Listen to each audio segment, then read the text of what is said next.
Hello health प्रेमियों, diabetes और स्वास्थ्य के बाइबल के सीरीज के दूसरे क्लास में आपका स्वागत है। पिछले अध्याय में हमने सेल के बारे में बताया। सेल हमारे बॉडी का एक स्मॉलेस्ट यूनिट है जिससे कि हमारा बॉडी का पूरा स्ट्रक्चर मिलकर के बना हुआ होता है और हमारे बॉडी में मोर देन 30 ट्रिलियन सेल्स मिलकर के बॉडी का स्ट्रक्चर बनाते हैं। पीछे के वीडियो में आपने सेल के बारे में अगर ध्यान से सुना होगा, समझा होगा तो ये बात आपको समझ में आई होगी कि हमारे सेल का जो स्ट्रक्चरल कंपोनेंट है उसमें ग्लूकोज का कहीं भी कोई रोल नहीं है। कोई भी पार्ट उसमें ग्लूकोज का नहीं होता है। अगर कहीं भी पार्ट देखने को मिलेगा तो प्रोटीन और फैट, जबकि हम हमारे फूड में अधिक से अधिक ग्लूकोज खाते हैं। और अगर आपने उस वीडियो को अभी तक नहीं देखा होगा तो क्लास 1 करके वीडियो आप देखेंगे तो आपको पूरी बात वहाँ पर समझ में आ जाएगी कि हमारे बॉडी की जो स्मॉलेस्ट यूनिट है, जो सेल है, जो सेल की रचना अगर देखने जाए और उसका फंक्शन भी आप देखेंगे इतना स्पेसिफिक है, सबका अलग अलग ढंग से फंक्शन है और वो उसी तरीके से काम करता है और नेचर के द्वारा बनाया हुआ जो फंक्शन है उसी के अकॉर्डिंग वो काम करेगा, वो हमारे हिसाब से काम नहीं करेगा। तो आज के इस क्लास में हम सेल के द्वारा जो टिश्यू का स्ट्रक्चर होता है हम उसके बारे में समझेंगे कि टिश्यू किस तरह से हमारे बॉडी में कितने टाइप्स के होते हैं और उनका क्या इंपॉर्टेंस है, उनका क्या रोल है। और आप लोगों को ये बात भी दिमाग में आती होगी जब मैं ये बात बताता हूँ कि आपको सेल के बारे में हम बताएंगे, टिश्यू के बारे में बताएंगे, बॉडी के सिस्टम के बारे में बताएंगे, तो आपके दिमाग में ये बात आती होगी कि आखिर ये सब समझ करके हम करेंगे क्या। लेकिन दोस्तों ऐसी बात नहीं है। अगर आप रियल में हेल्थ चाहते हैं, रियल में हेल्थ से आपका लगाव है, आप अच्छे तरीके से अपने लाइफ में रहना चाहते हैं, जिंदगी में कम से कम बीमारियों से प्रभावित होना चाहते हैं, बीमारी रहित रहना चाहते हैं, तो हम भी चाहते हैं कि आप एक एक चीज़ों को, एक एक पॉइंट्स को ध्यान में रखते हुए सीखें। और हम भी वही सिखाना चाहते हैं क्योंकि आप जब इसे सीखोगे तब आप हेल्थ को अचीव कर पाओगे। और ये सीखने के साथ में जब आगे का डीप में स्टडी की बात आएगी ना, आगे का जो सेशन जब चलेगा उसमें बहुत सारी जब बातें आएंगी तो ये बेसिक चीज़ें आपको जानकारी में रखने की जरूरत पड़ेगी। अगर आप इन बेसिक चीज़ों को नहीं समझे रहेंगे तो आगे भी आपको वो सब बात क्लियर नहीं होगी और तब आपको ऐसा लगेगा कि ये आदमी क्या बोल रहा है, ये बंदा क्या बोल रहा है। तो इसलिए हम बेसिक चीज़ों को लेकर के सेल से टिश्यू, टिश्यू से बॉडी सिस्टम, ऑर्गन सिस्टम, पूरी बातों को बताएंगे। उसमें हम एक एक चैप्टर, एक एक क्लास में आगे हम एक एक बातों को फिर धीरे धीरे 1 by 1 step by step deep में चलते रहेंगे। और body is no less than a very complex industry. हमारी जो बॉडी है ना एक कॉम्प्लेक्स इंडस्ट्री के जैसे है। इसके पूरे जो सिस्टम है, पूरे ऑर्गन्स जो अच्छे से अंदर काम कर रहे होते हैं, एक फैक्ट्री के जैसा एक काम करते हैं और इसे हमें समझने की जरूरत है। और उसकी स्मॉलेस्ट यूनिट हमने बताया कि सेल है और सेल से मिलकर टिश्यू, टिश्यू से ऑर्गन और ऑर्गन से ऑर्गन सिस्टम बनते हैं। इसलिए हम इसे मल्टी सेलुलर ऑर्गेनिज्म भी बोलते हैं। सेल किस तरह से मिल करके यूनाइट होकर के टिश्यू का स्ट्रक्चर बनाते हैं, टिश्यू की रचना करते हैं। जैसे यहाँ पर आप देखेंगे कि ये एक मसल सेल्स है, इसकी रचना किस एक अलग तरीके से है। और मैंने पीछे भी बताया कि सभी सेल्स एक जैसे नहीं होते हैं। हमारे पूरे बॉडी में जितने भी सेल्स मिलेंगे सबके शेप और साइज डिफरेंट टाइप को आपको देखने को मिलेगा। ये मसल सेल्स मिल करके मसल्स टिश्यू बनाते हैं। Cell in our body are organized into a tissue. 2 or more tissue form a organs to carry out a particular function. More of the organs with the related functions make up the different organ system. Cell मिल करके tissue बनाते हैं और 2 से अधिक tissue मिल करके organ बनाते हैं। और ऑर्गन जो है ये ग्रुप में मिल करके सिस्टम, मतलब और भी अपने उस फंक्शंस को करते हुए एक ऑर्गन सिस्टम को बनाता है। तो यहाँ पर आज हम टिश्यू के बारे में समझने की कोशिश करेंगे कि टिश्यू कितने प्रकार के होते हैं। तो हमारे बॉडी में 4 टाइप्स के टिश्यू मिलते हैं जिससे हम epithelial tissue, connective tissue, muscles tissue और नर्वस टिश्यू। तो आज हम इन 4 टिश्यू के बारे में ही, जो डिफरेंट टाइप्स के टिश्यूज हैं, इस क्लास में केवल हम इन्हीं के बारे में स्टडी करेंगे, इतने को ही समझेंगे। और इतना समझने के बाद हम फिर आगे की बातों को नेक्स्ट क्लास में लेंगे। Epithelial tissue are the type of tissue that lines the surface and cavity of our body organ. These tissue have the differently size and the shaped cell. These cells can be arranged into the differently shaped structure as well. Epithelial tissue हमारे body के surface पे या cavity, जैसे कि हमारा digestive system है, intestine है, stomach है, तो उसकी जो कैविटी है, उसकी जो आउटर लेयर है और साथ में इनर लेयर, उस इनर लेयर पर ये इपिथेलियल टिश्यू आपको देखने को मिलेंगे। Simple epithelial tissue, they are single cell layer of the epithelial tissue. और ये भी 3 प्रकार के होते हैं, squamous, cuboidal and columnar. Squamous epithelial tissue exists in the location where the diffusion of the substances easily across the membrane is needed. Example is in the epithelial surface of the lungs, which much rapidly passes the oxygen and carbon dioxide through the tissue. ये epithelial tissue lungs में या ऐसे जगह पर जहाँ पर कि वो मेम्ब्रेन के द्वारा डिफ्यूजन का मतलब अच्छे से हो सके, सब्सटेंस इधर से उधर आराम से आ जा सके, वहाँ पर ये एपिथेलियल जो है स्क्वेमस टाइप के सेल्स देखने को मिलेंगे. Cuboidal epithelial tissue are the excellent at the secretion and absorption of the substance. This makes them an ideal tissue in portion of the various glands and the tubules of the kidney. जहाँ पर secretion या absorption की cases देखने को मिलती है, ऐसे जगहों पर जहाँ पर ग्लैंड्स होती हैं, जहाँ पे सिक्रीशन उनको करना पड़ता है, या जो किडनी के ट्यूब्यूल्स होते हैं, यहाँ पर इस तरह के क्यूबॉइडल एपिथेलियल टिश्यू देखने को मिलते हैं. Columnar epithelial cells are the excellent at the absorbing nutrients and secreting mucus. ये कॉलमनर एपिथेलियल सेल्स मतलब ये इस तरह से अलग अलग टाइप के अलग अलग शेप में जो डिजाइन किए हुए हैं, ये नेचर के द्वारा डिजाइन किए गए हैं और उसके अकॉर्डिंग ही उनका फंक्शन भी होता है. अगर जिनको एब्जॉर्ब करना है वो कॉलमनर टाइप के मतलब वो बड़े बड़े सेल्स होंगे, तभी वो एब्जॉर्ब कर पाएंगे. न्यूट्रिएंट्स को एब्जॉर्ब करना हो या कोई भी मटेरियल्स को, डाइजेस्टिव जूस को उनको एब्जॉर्ब करना है, या डाइजेस्टिव जूस को यानी जो उनके सिक्रेशंस बॉडी में हो रहे हैं उनको एब्जॉर्ब करना है. ग्लैंड से अगर कोई एब्जॉर्प्शन करना है. Stratified squamous epithelial tissue exist in the place that are subject to a lot of abrasion and damage. Lot of abrasion and damage कहाँ होता है? जिसे हम खाना खाते हैं माउथ के अंदर, इसोफेगस के अंदर, वहां पर जो आउटर लेयर होती है इसको डैमेज होने के चांसेस ज्यादा रहते हैं. तो ऐसे जगहों पर इस तरह के स्ट्रेटिफाइड स्क्वेमस एपिथेलियल टिश्यू देखने को मिलते हैं. Stratified cuboidal epithelial tissue are the highly protective because of their multiple layers formation. They commonly compose the epithelial surface of the sweat glands and in the mammary tissue. तो ये जो sweet glands होती है, क्योंकि ये cuboidal होते हैं मतलब क्यूब के टाइप के होते हैं, तो इनको जो है कुछ ना कुछ सिक्रीशंस को एब्जॉर्ब करने की इनकी जो है टेंडेंसी होती है. तो इस तरह से ये मेमोरी ग्लैंड्स या स्वीट ग्लैंड्स में पाए जाते हैं. Stratified columnar epithelial tissue is a greater and stronger form of the epithelial tissue because of the multiple row of the tightly joined cell. In the humans, stratified columnar epithelial tissue is found in the tissue composing the urethra in the penis. ये इस तरह के stratified columnar epithelial tissue जैसे कि sponge होता है, जरूरत पड़ने पे वो सिकुड़ जाता है, जरूरत पड़ने पे वो फैल जाता है. तो इस तरह की जहाँ बॉडी में हमारे नीड है वहाँ पर ये इस तरह के टिश्यू देखने को मिलते हैं. अगर ब्लड सर्कुलेशन वहाँ पर ज़्यादा हो गया वो फूल जाएंगे और ज़रूरत नहीं रहेगी तो वो सिकुड़ जाते हैं. इस तरह से स्ट्रेटिफाइड कॉलमनर एपिथेलियल टिश्यू मिलेंगे. नेक्स्ट आता है ट्रांजिशनल एपिथेलियल टिश्यू, जहाँ पर कि स्ट्रेच या उस शेप को चेंज करने की ज़रूरत पड़ती हो, वहाँ पर ये पाए जाते हैं. Instead of having a specific shape and configuration, transitional epithelial tissue is composed of the multiple layer of the cells that vary widely in the shape and size. This allow it to stretch and change shape rapidly when the needed. जहाँ पर कि stretch और या उसके shape को हमेशा change करने की भी नीड होती है, ऐसी जगहों पर इस तरह के सेल्स या इस तरह के टिश्यू पाए जाते हैं. Transitional epithelial tissue can be found the lining of bladder which must change shape regularly as urine production and excretion occurs.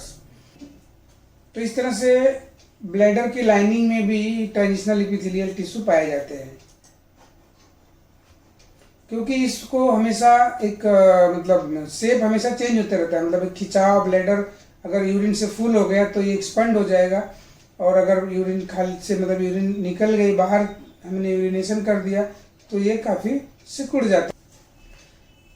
यहाँ पर जो लाइनिंग आपको दिखेगी मतलब जो इंटेस्टाइन की अंदर की लाइनिंग मतलब lining of the GI tract organs and other hollow organs that is skin and skin surface, ये सब जो भी है एपिडर्मिस जो ऊपर की लेयर है, यहाँ पर आपको एपिथेलियल टिश्यू देखने को मिलेंगे. The function of epithelial tissue, they protect the underline tissue and the structure, allow selective passage of the molecules, gas and the ions, secrete the mucus and digestive enzymes, add flexibility to the surface and provide the matrix for the sensory receptor cells. तो इस तरह से epithelial tissue अलग अलग different types के होते हैं, different जगहों पर हमारी बॉडी में देखने को मिलते हैं. हम केवल आपको एक बेसिक नाम केवल समझ, आप बस इतना समझ लीजिए कि एक एक नामों को सुनते हुए समझते हुए आपको चलना है, क्योंकि बहुत ज़्यादा डीप में हम आपको ना समझाने वाले हैं और ना ही आपको हर बात एकदम से डीप में इतनी क्लियरली समझ में भी आएगी। नेक्स्ट आता है connective tissue. Connective tissue include tissue such as the cartilage, bone, blood and fat. The primary purpose of connective tissue is to hold our organs and the other tissue together as well as provide the support to our body as whole. So this high strength, slightly stretchy tissue consists mainly of the collagen and a protein that provide the strength and stability. ये जो collagen proteins के बने होते हैं और हमारे body को support और एक स्ट्रक्चर देते हैं, जैसे बोन्स हो गए, हमारे कार्टिलेज हो गए, हमारा ब्लड और जो फैट है, ये सभी कनेक्टिव टिश्यू में आते हैं, कनेक्टिव टिश्यू के अंतर्गत आते हैं। यहाँ पर आप देखिए टेंडन्स है, ये टेंडन्स के द्वारा हमारे मसल्स का कनेक्शन होता है। टेंडन्स जो है मसल्स को कनेक्ट करती है, तो ये इस तरह से ये कनेक्टिव टिश्यू में आता है। Fascia connects the muscles to other muscles where we have a lot of muscles that works together such as our backs or our the shoulders. यहाँ पर जितनी भी मसल्स आपको देखने को मिल रही हैं, ये सभी कनेक्टिव टिश्यू होते हैं। They support organs and the blood vessels and they link the epithelial tissue to the muscles underneath. मतलब ये जो टिश्यू होते हैं, जो आउटर लेयर है हमारे मतलब इपिथेलियल टिश्यू की, उसको और बॉडी के अंदर जो ऑर्गन्स हैं उनको ये कनेक्ट करके और उनको सपोर्ट देने का काम करते हैं। Connective tissue, fat and other soft padding tissue, bones, tendons, ये सभी जो है कनेक्टिव टिश्यू में आते हैं। और इनका फंक्शन क्या होता है कि primary purpose of the connective tissue is to hold our organs and other tissue together as well as provide the support for our body as a whole. तो इस तरह से ये कनेक्टिव टिश्यू का रोल देखने को मिलता है। मसल्स टिश्यू, मसल्स टिश्यू भी तीन प्रकार के होते हैं, कार्डियक मसल्स, स्केलेटल मसल्स और smooth muscles. Muscles tissue are essential to keep the body upright, allow it to move and to pump blood as well as push the food through the digestive tract. There are three main types of the muscles. Skeletal muscles जो है ये voluntary होता है और smooth muscles involuntary होता है। Voluntary muscles का मतलब हो गया वो हमारी इच्छा से काम करेगा, हमारे कंट्रोल में रहेगा। और इनवॉलेंट्री मसल्स जो होती हैं, जो स्मूथ मसल्स होती हैं, या cardiac muscles involuntary and rhythmic तरीके से काम करती हैं, वो एक लयबद्ध तरीके से काम करती हैं और वो हमारे कंट्रोल में नहीं होती है। इस तरह से तीन मेन टाइप के जो मतलब मसल्स देखने को मिलते हैं। Skeletal muscles is attached to bones by the tendons allow us to control our movement। जो स्केलेटल मसल्स है ये हमारे बोन्स से मतलब टेंडन के द्वारा कनेक्ट रहता है और हमारे मूवमेंट के लिए ये हेल्पफुल होता है। Next smooth muscles. Smooth muscles found in the walls of the blood vessels, the digestive tract, the uterus, the urinary bladder and the various other internal structure. इस तरह की स्मूथ मसल्स जो है ब्लड वेसल्स की, जो खून की नलियां हैं उसके वेसल्स में पाई जाती है, उसके मतलब जो उसकी वॉल्स होती हैं वहां पे देखने को मिलती है। Digestive tract, uterus, urinary bladder या जो भी इंटरनल ऑर्गन्स मतलब जो भी इंटरनल स्ट्रक्चर इस तरह से हमारे बॉडी में है और उसकी वॉल्स के अंदर इस तरह की स्मूथ मसल्स होती हैं। और cardiac muscles are also called as a involuntary muscles. You don't need to think about making your heart beat. मतलब हमें सोचने की जरूरत नहीं है कि हमारा हार्ट बीट करेगा, कब करेगा, नहीं करेगा। वो कंटिन्यू इनवॉलेंट्री मसल्स काम करते रहती हैं, वो हमारे कंट्रोल में नहीं रहती हैं और जिसकी वजह है कि हार्ट भी वो अच्छे से काम करते रहता है। और जब मसल्स टिश्यू की बात आएगी ना, तो आपको ये बात ध्यान में रखना है कि मसल्स टिश्यू जो मसल्स होती है हमारे बॉडी के अंदर, इनका बहुत बड़ा इंपॉर्टेंस होता है। इस मसल्स के अंदर इस ग्लूकोज को स्टोर करने की कैपेसिटी होती है और इसीलिए जब एक्सरसाइज की बात आएगी, फूड की बात आएगी, तो वहां पर इन सभी मसल्स को रिलेट करके आपको हम समझाएंगे। इसलिए इन बातों को ध्यान में रखते चलिए कि हमारे बॉडी में मसल्स टिश्यू कैसे होते हैं, ये कहाँ होते हैं, इनका क्या रोल होता है, इनका क्या फंक्शन होता है। इस तरह से आपको सबको ध्यान में रखकर चलने की जरूरत पड़ेगी। नेक्स्ट आता है nervous tissue. Nervous tissue are the part of our central and peripheral nervous system. Importance for sending the message throughout the body, allow the body to interpret the stimuli from the environment, move, adopt and process the information। Nervous tissue जो होता है ये हमारे body में जो central और peripheral nervous system है इसका पार्ट होता है। इम्पोर्टेंस इसका जो मेन है नर्वस सिस्टम का, हमारे बॉडी में कुछ भी अगर स्टिमुलाई, मतलब कुछ जैसे अभी हॉट कोल्ड ये सब का जो हम सेंसेशन फील करते हैं, इनके ट्रांसमिशन को ब्रेन तक पहुंचाना और साथ साथ में रिएक्शन को भी दिखाना, इस तरह का नर्वस टिश्यू का काम रहता है। इसके साथ साथ में न्यूरॉन्स जो होते हैं ये नर्वस सिस्टम के बेसिक यूनिट होते हैं, ये फंक्शनल यूनिट होते हैं न्यूरॉन्स नर्वस सिस्टम के, और ये इलेक्ट्रिकल इम्पल्सेस को जो है ये जनरेट करते हैं, इलेक्ट्रिकल सिग्नल को एक दूसरे से पास करते हैं। So neuron on the basic functional unit of the nervous system, ये जो न्यूरॉन्स होते हैं ये बेसिक यूनिट होता है हमारे नर्वस सिस्टम का, और साथ साथ में ये नर्व इम्पल्सेस को जनरेट करता है, इलेक्ट्रिकल सिग्नल्स को एक दूसरे जगहों पर भेजने का काम करता है, काफ़ी स्पीड में इनका काम होता है। And the glia mainly act to support the neuronal function depending on their location and the direction of the signal conductions. Neuron are classified as a sensory neuron, motor neuron and inter neuron. इस तरह से जो neuron होते हैं ये sensory neuron जो sense को यानी ये रिसीव करते हैं, और उसके साथ साथ में जो मोटर न्यूरॉन्स होते हैं ये इफेक्टर बोलते हैं इनको, मतलब ये जो न्यूरॉन्स हैं ये conduct the signals from the CNS to effector such as the muscles and the glands. इसके साथ में इंटर न्यूरॉन्स होते हैं, ये दोनों को कनेक्ट करते हैं। इस तरह से हमारे बॉडी में 4 मेन टाइप के टिश्यू होते हैं, epithelial tissue, connective tissue, muscles tissue और नर्वस टिश्यू।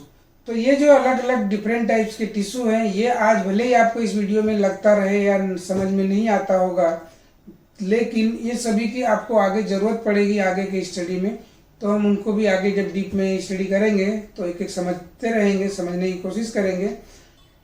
तो इस तरह से हमारे यहाँ पर डिफरेंट टाइप्स के टिश्यू की क्लास खत्म होती है, और नेक्स्ट क्लास में हम ऑर्गन सिस्टम के बारे में समझाएंगे। हमारे बॉडी में कितने प्रकार के ऑर्गन सिस्टम होते हैं, वो किस तरह से काम करते हैं, एक एक ऑर्गन सिस्टम को हम केवल एक झांकी देते हुए आगे बढ़ेंगे, मतलब एक नॉर्मल तरीके से बताते हुए कि ऑर्गन किस तरह से ऑर्गन सिस्टम हमारे बॉडी में है अलग अलग, और वो किस तरह से काम करते हैं। तो दोस्तों नेक्स्ट वीडियो में फिर से मिलते हैं, तब तक के लिए धन्यवाद। और अगर हमारी ये वीडियो थोड़ी भी आपको अच्छी लगे, हमारा ये सेशन आपको अच्छा लग रहा हो, अगर इंटरेस्टिंग लग रहा हो, तो कमेंट भी कीजिए, शेयर भी कीजिए, और साथ साथ में हमारे चैनल को अगर आपने सब्सक्राइब नहीं किया है तो सब्सक्राइब करके रखिए, ताकि नेक्स्ट वीडियो का नोटिफिकेशन भी आपको मिले। और मैं चाहूँगा कि आप एक एक वीडियो के माध्यम से कुछ न कुछ सीखने की कोशिश कीजिए, नहीं कुछ तो इतना समझ कर चलिए कि जो आप बॉडी के सिस्टम को जानते ही नहीं है, उस बॉडी के पार्ट्स को कुछ न कुछ जानने की कोशिश कीजिए, समझने की कोशिश कीजिए कि ये किस तरह से हमारे लिए हमारे बॉडी में काम कर रहे होते हैं, और हम क्या करते हैं, हम तो केवल खाते हैं और सो जाते हैं। ये 2 काम हम समझते हैं और 2 ही काम करते हैं बॉडी के लिए। तो ये सब बातें धीरे धीरे आपको आने वाले क्लास में क्लियर होंगी। अभी हो सकता है कि ये शुरुआत के 1-2 क्लास आपको बोरिंग लगते हों, लेकिन आप बने रहिए, आपका नॉलेज पहले से और भी ज़्यादा होगा।